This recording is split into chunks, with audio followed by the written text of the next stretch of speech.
Calling him a hero. Do you think that somebody who rips the arms and legs off of children should be called a hero? No. No, right?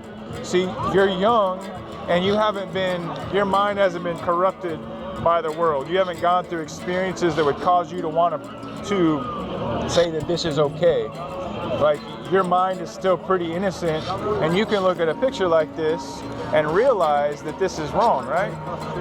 And so many adults are unable to look at that because some of them have done this to their own children, and so they have to convince themselves that what they did was okay, and so they'll look at a poster like this and say, that's not a human being. But you and I can both see that it is, right? It's very obvious. So I don't know what your parents think about abortion, but Like, my mom hasn't gotten one. she hasn't gotten one? Okay, that's good. Another thing that we think is very important is that people who love Jesus Christ would not only just be against it in their minds, but that they would also do something to oppose it. So like 150 years ago, African American people were slaves, right? Have you been taught about that in school? And men and women that were called abolitionists, they stood up when the slaves couldn't speak for themselves. The slaves had no power to free themselves. And they stood up in a culture just like ours today, and they said, culture, this is wrong.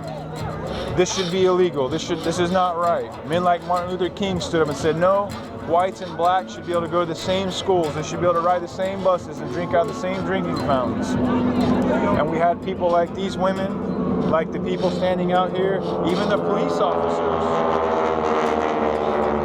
The police officers and the people of the culture of those days would yell and scream at the people like Martin Luther King Jr.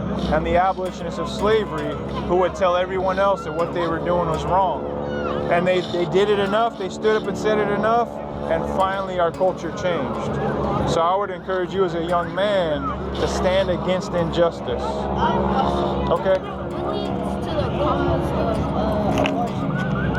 Like, Well, what makes people want to abortion? Okay, sometimes women, well, it's sin first. You know what sin is? Sin is falling short, it's violating God's law.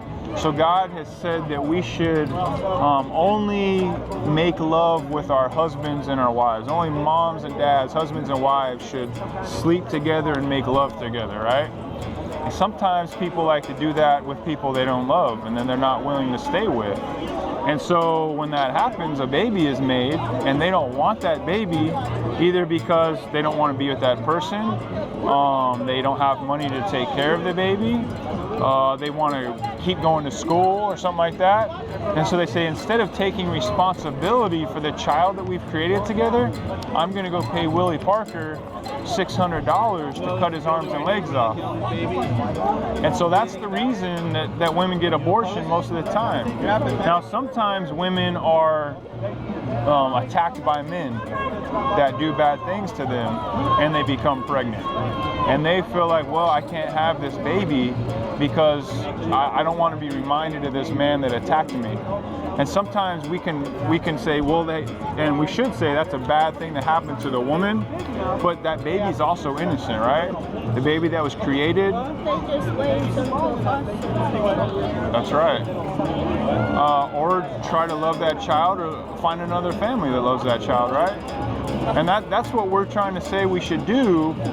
There's a lot of problems in our world, and there's a lot of people that are hungry, that don't have money, whose parents can't take care of them, but we don't think the answer is to kill those people. We think that God's people should come around them and love them and help them. So that's what we're trying to tell people.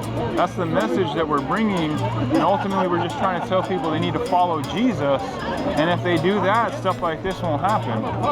See what I'm saying? Where are your parents at? Are they right around here? You're with a friend? What's your name? Corey? Denari. I'm Toby. Nice to meet you, Denari. I appreciate you asking me some questions, okay?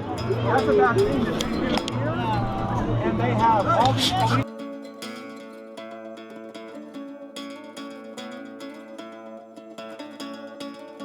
I just want to tell you, y'all have every right to do this. We know.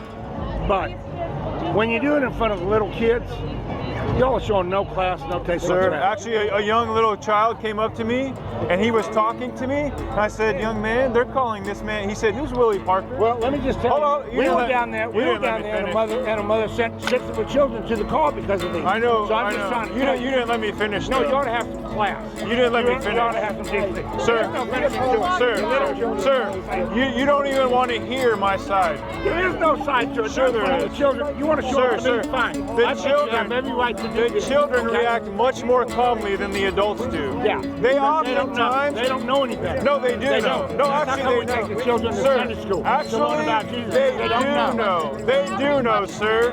Your kids are gonna watch strippers. Sir, the Friday. children look at these signs and they recognize that it's murder and that it's unjust. The adults who have been brainwashed into thinking that it's okay and that it's a woman's choice don't recognize that.